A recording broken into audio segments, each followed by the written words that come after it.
Olá, boa noite. Veja no Brasil TV. Fiscais e promotores de justiça fazem uma operação contra um grupo suspeito de sonegar mais de 3 bilhões de reais em impostos. Um vazamento de gás causa uma explosão num prédio em Brasília. Um raio atinge uma árvore no Rio de Janeiro e 5 crianças ficam feridas. Você também vai ver o estado de saúde do cantor Zé Neto, que sofreu um acidente em Minas Gerais. O INSS libera a prorrogação do auxílio-doença sem perícia médica. E uma nova lei no Rio de Janeiro exige o fornecimento de remédios à base de canabidiol de graça para pacientes de baixa renda. E ainda, em São Paulo, mais de 30% da renda das famílias vão para o pagamento de dívidas. E histórias curiosas do Jardim Zoológico de Brasília, que está fazendo aniversário. Hoje é quarta-feira, dia 6 de dezembro, o Brasil TV está começando.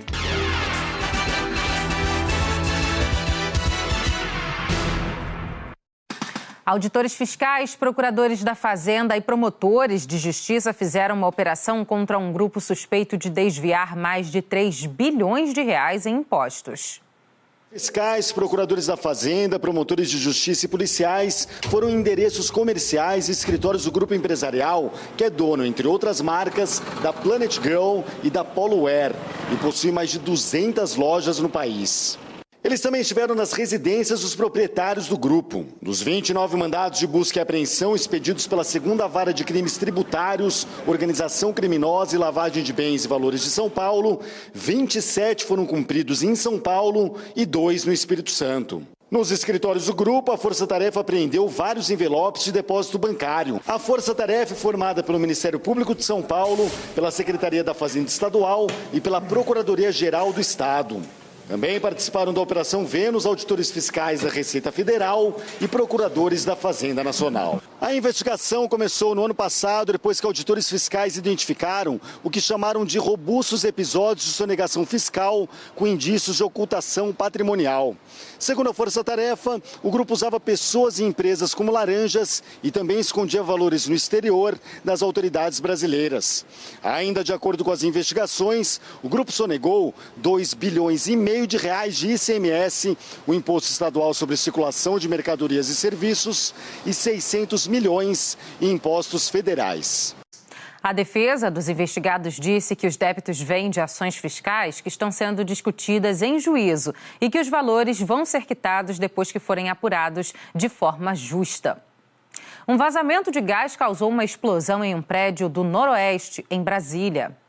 De acordo com os bombeiros, a explosão foi em um apartamento do 1º andar, mas os danos e o fogo se espalharam para o 2º e até para o 3º andar. A explosão e o incêndio começaram pouco depois das 9 horas da manhã. Os moradores relatam que o chão tremeu por conta da força da explosão e dá para a gente ter uma ideia também com esses vidros aí sendo arremessados para o lado de fora. Moradores e funcionários aqui das lojas também relataram um cheiro forte de gás antes do estrondo. E um carro foi atingido também, que estava estacionado aqui na Avenida W9. De acordo com o Corpo de Bombeiros, o incêndio começou nesse apartamento do 1º andar após essa forte explosão. Esse apartamento do 1º andar ficou completamente destruído. Um morador desse 1º andar, ele estava no apartamento no momento da explosão, né? Ele foi socorrido, de acordo também com informações do Corpo de Bombeiros, com 60% do corpo queimado. Ele foi socorrido às pressas para o hospital de base. A gente também conversou com alguns moradores e pessoas que trabalhavam aqui. Aqui embaixo, muitas lojas, escola de inglês, também academias, né? As pessoas estavam aqui treinando e de repente ouviram um barulho muito forte, um enorme susto. Estava dando aula e no meio do treino explodiu, fez aquela explosão, a gente viu as coisas caindo e aí a primeira coisa que a gente fez foi sair correndo. Então, a gente achou que o prédio ia desabar. É estável o quadro clínico do cantor Zé Neto, que faz dupla sertaneja com Cristiano. Ele sofreu um acidente de carro em Minas Gerais.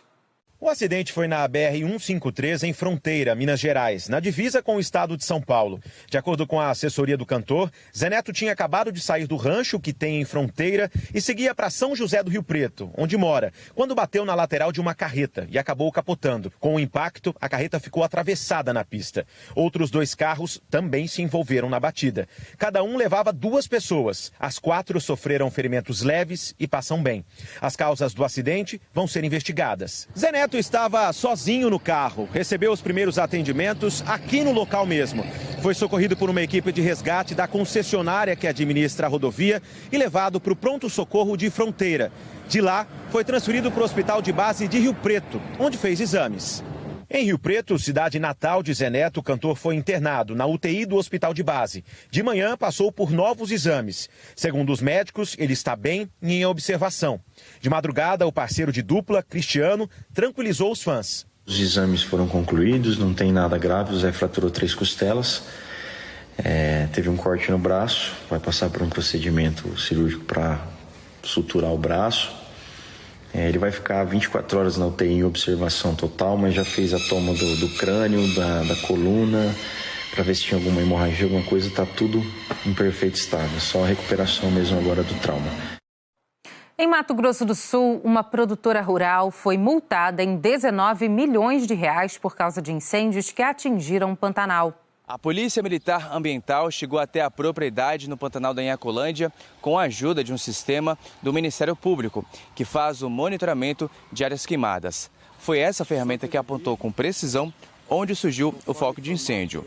O fogo atingiu outras 69 propriedades rurais, consumindo mais de 60 mil hectares de vegetação nativa. As chamas atingiram também o Parque Estadual do Pantanal do Rio Negro. A equipe de fiscalização foi até o local, que estava abandonado e sem nenhuma estrutura de combate e prevenção a incêndios. A PMA conseguiu identificar a dona da fazenda e aplicou uma multa de 19 milhões de reais.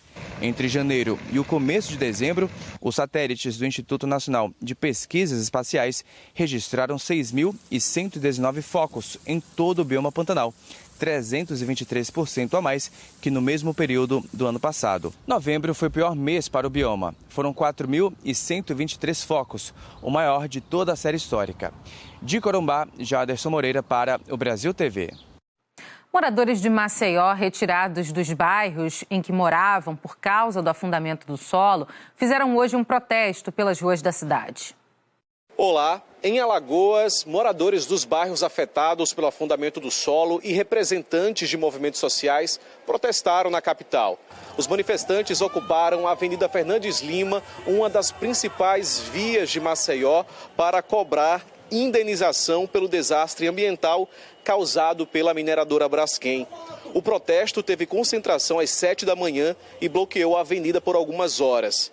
Os manifestantes seguiram em caminhada até o Ministério Público. A manifestação ocorre depois que o problema do afundamento do solo em 5 bairros de Maceió foi agravado pelo risco de colapso da mina 18, que segue em monitoramento pela Defesa Civil Municipal. Em nota, o órgão informa que o deslocamento atual da mina é de 1,92 m e a velocidade vertical é de 0,2 centímetros, com um movimento de 4,9 centímetros nas últimas 24 horas.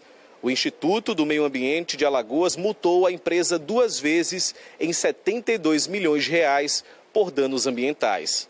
Desde 2018, mais de 60 mil pessoas tiveram que deixar suas casas por causa do afundamento do solo em 5 bairros aqui de Maceió. Douglas França para o Brasil TV. Um temporal causou enchentes e destruição em várias cidades de Minas Gerais. Com medo de ser arrastado pela correnteza, esse motorista se agarrou a uma árvore. Pessoas que trabalham na região onde aconteceu a enchente resgataram o Valdemilson. É terrível, né? Passar por um momento desse. A gente que não é daqui, eu sou de Centralina, a gente fica surpreendido, a gente não sabe como que fazer, né? Para não ser levada pela enxurrada, essa mulher se agarrou ao carro. Ela e os ocupantes do veículo estão bem. Uma família também ficou ilhada e precisou de ajuda para escapar da correnteza. Todos esses resgates aconteceram na principal avenida de Uberlândia, que mais parecia um rio depois de uma forte tempestade que atingiu a cidade do Triângulo Mineiro. Quando a água baixou, apareceram outros problemas. Na avenida que ficou coberta por água, agora só estão as máquinas trazidas aqui para fazer os reparos na pista. Hoje é dia de limpeza e de reconstruir aquilo que a força da água levou. Estamos fazendo tudo o que está ao nosso alcance para poder apoiar aquelas famílias que foram afetadas e recuperar essas áreas que foram danificadas o mais rápido possível. Em Santa Catarina, moradores e comerciantes de cidades afetadas pelas chuvas dos últimos meses pedem ajuda para se reerguer. De acordo com a Associação dos Municípios do Alto Vale do Itajaí, só durante as chuvas do mês de outubro, os prejuízos no setor público ficaram acima dos 4 milhões de reais. No setor privado, chegaram a quase meio bilhão. O balanço de novembro segue em andamento. 12 municípios do Alto Vale do Itajaí tiveram o estado de calamidade reconhecido pelas chuvas de novembro. Foram casas destruídas, comércios fechados e empregos perdidos. Um levantamento do Sebrae estima que cerca de 390 mil micro e pequenas empresas foram afetadas com as chuvas em Santa Catarina. Muitos comércios ainda fechados, muitas empresas ainda fechadas, ainda sem nem a limpeza foi feita. Um momento de unir forças e reforçar os pedidos que ajudem na recuperação da economia, dos empregos, das moradias. Precisa do apoio para isentar impostos, prorrogar impostos, parcelar impostos, financiamento facilitado. Já foi conseguido agora o Pronamp ao juro subsidiado para cidades com estado de calamidade. Mas nós temos que facilitar essa negociação também. Em Nova Friburgo, na região serrana do Rio de Janeiro, um raio atingiu uma árvore e feriu 5 crianças. 4 meninas e um menino liam a Bíblia quando o raio caiu. O fogo subiu pela raiz da árvore e queimou as roupas das crianças. Elas tiveram queimaduras de 1º grau nas mãos, pernas e também nos pés e foram levadas para o hospital. Uma nova medida do INSS, que vai vigorar até abril, autoriza a prorrogação automática do auxílio-doença ou retorno ao trabalho sem perícia médica. Agora, o trabalhador afastado pode pedir para retornar antes do fim do prazo do atestado e sem passar por perícia médica.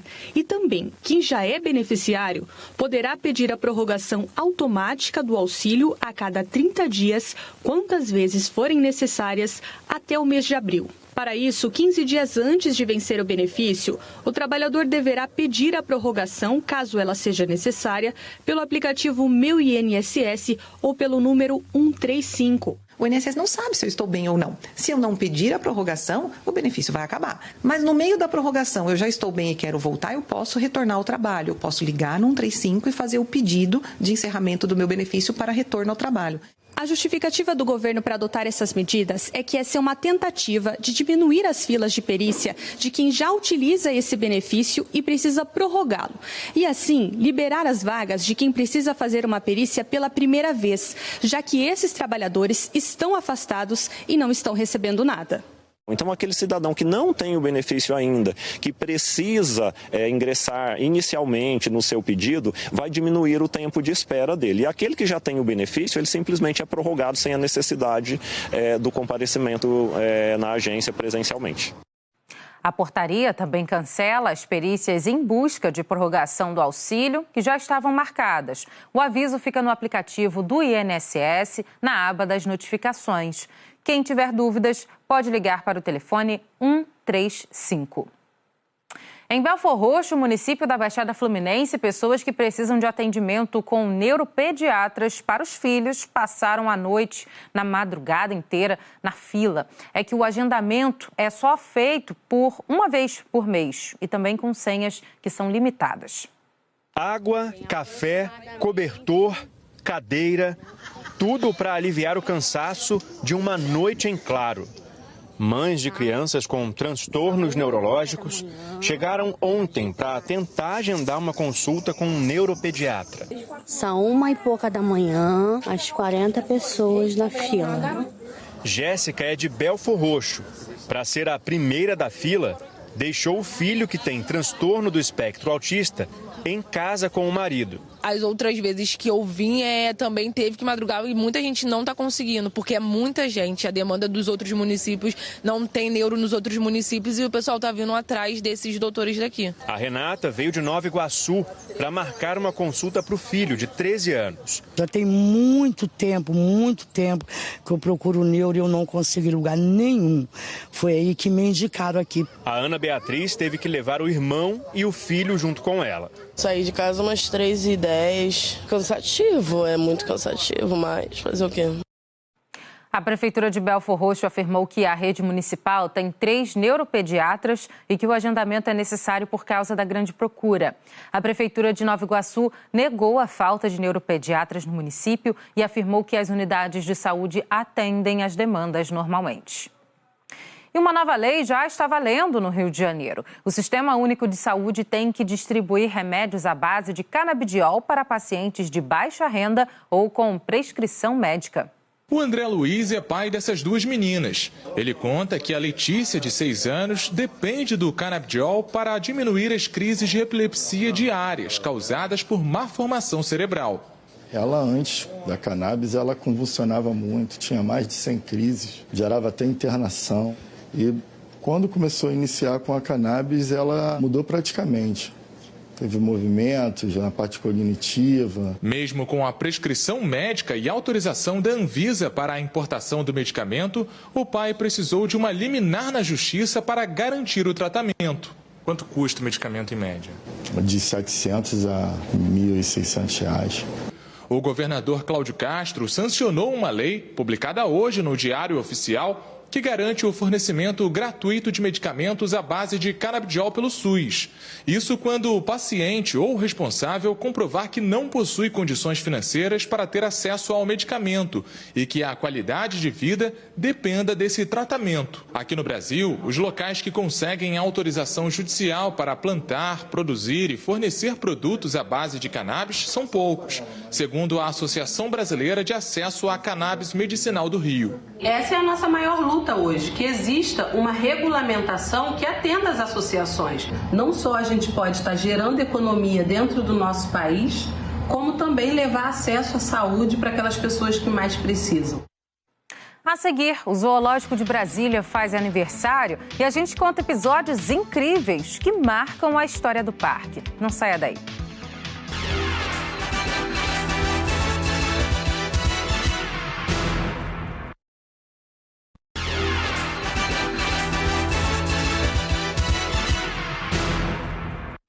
Uma pesquisa do IBGE mostra que a pobreza diminuiu no Brasil em 2022. A taxa recuou para 31,6%.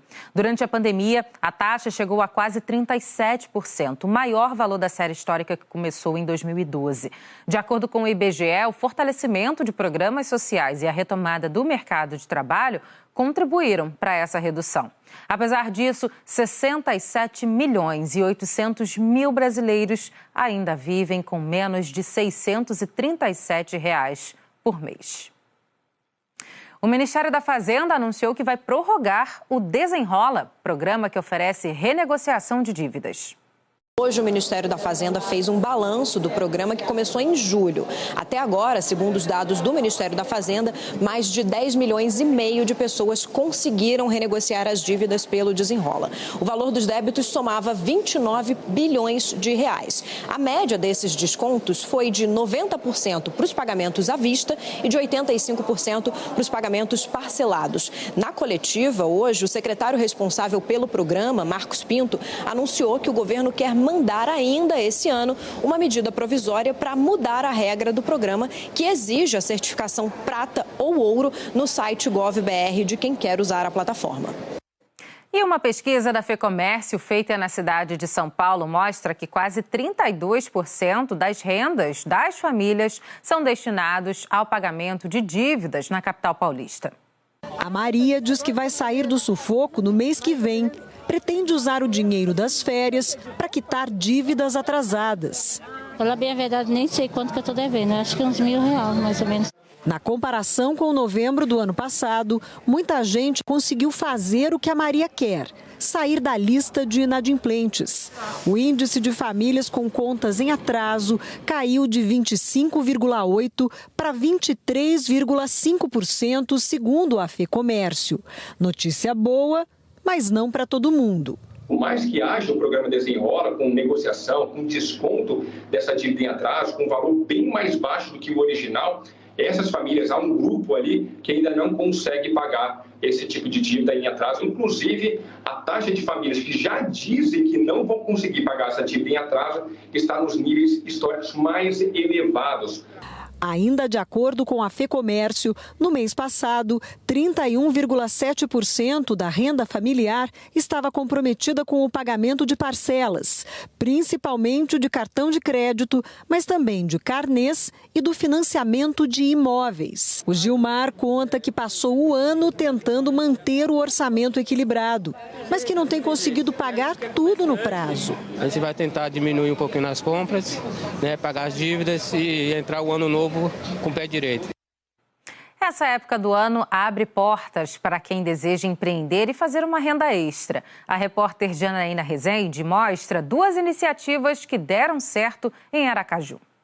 Mari ama transformar espaços. Esse cenário natalino foi feito por ela. Fica no hall de entrada de um condomínio. Em cada criação, as ideias surgem e ela mesma faz o projeto. Depois monta a decoração. Para as festas de fim de ano, Mari decorou 3 condomínios na Alameda das Árvores, na zona sul de Aracaju. Nesse período, outros trabalhos também surgiram. Há pouco mais de 5 anos, Mari deixou de atuar na área bancária para empreender. Muito trabalho, graças a Deus. Eu acredito que foi um start que a gente dá, né? Porque essa parte dos condomínios era coisa mais de iluminação fora, tal. Mas quando você passou a trabalhar o ambiente, e aí a gente vai trocando as ideias e o público vai só aumentando. O Natal é a segunda melhor época do ano para Paula, que faz bolos, doces e sobremesas. Os últimos dias têm sido de muito trabalho para ela e o marido. O Natal é a segunda época mais movimentada, né? A Páscoa é a época que a gente vende muito, foca muito no chocolate. Nesse período, além dos doces, das sobremesas e dos bolos, Paula se dedica à produção dos panetones. Ano passado, ela vendeu 250 unidades. Este ano tem como meta vender 500 panetones. Tem panetone de vários tamanhos. O de gotas de chocolate é o mais vendido. Tem também panetone salgado, novidade no ateliê de Paula. Eu vi isso lá no sul e eu resolvi trazer para cá. Então eu estudei e agora estou com panetone salgado também. Tem o de calabresa com pimenta calabresa e charque com queijo. As atividades empreendedoras fazem a economia do estado girar. O empreendedorismo sazonal ele é importante para toda a movimentação da economia, né? Porque quando a pessoa decide empreender durante determinado período do ano, ela faz com a finalidade de poder ganhar um pouquinho mais de dinheiro, fazer uma renda extra. Isso movimenta muito o comércio varejista e o comércio atacadista também, considerando que todo o material produzido por essas pessoas é vendido pelo comércio, o que também estimula o fortalecimento da economia. O Zoológico de Brasília faz hoje 66 anos e a repórter Maria Fernanda conta episódios curiosos que marcam a história desse espaço, que é muito visitado por moradores e turistas. Uma das histórias mais curiosas do zoológico é a da elefante Nelly. Ela chegou no zoológico em 1957. Foi um presente da Embaixada da Índia para o então presidente da República, Juscelino Kubitschek. Mas aí ficou aquela situação complicada. Onde colocar esse presente tão inusitado? Como não tinha onde ficar, o zoológico teve que ser criado para abrigar a Nelly. E durante 37 anos, a primeira moradora carregou o título de xodó dos visitantes. Uma lembrança bacana também é a famosa história de amor da macaca Capitu. Na verdade, uma história de um triângulo amoroso. A Capitu surpreendeu todo mundo quando saiu da ilha onde vivia e nadou. Isso mesmo, nadou até outra ilha para encontrar outro macaco que não era da mesma espécie dela. Ela era babuína sagrada e o outro macaco era babuíno verde. E foram várias puladas de cerca, ou melhor, de ilha. E assim foi formado o triângulo amoroso mais famoso do Zoológico de Brasília, com a Capitu de protagonista, além do Otelo, que era o esposo, e o Eliseu, que era o amante.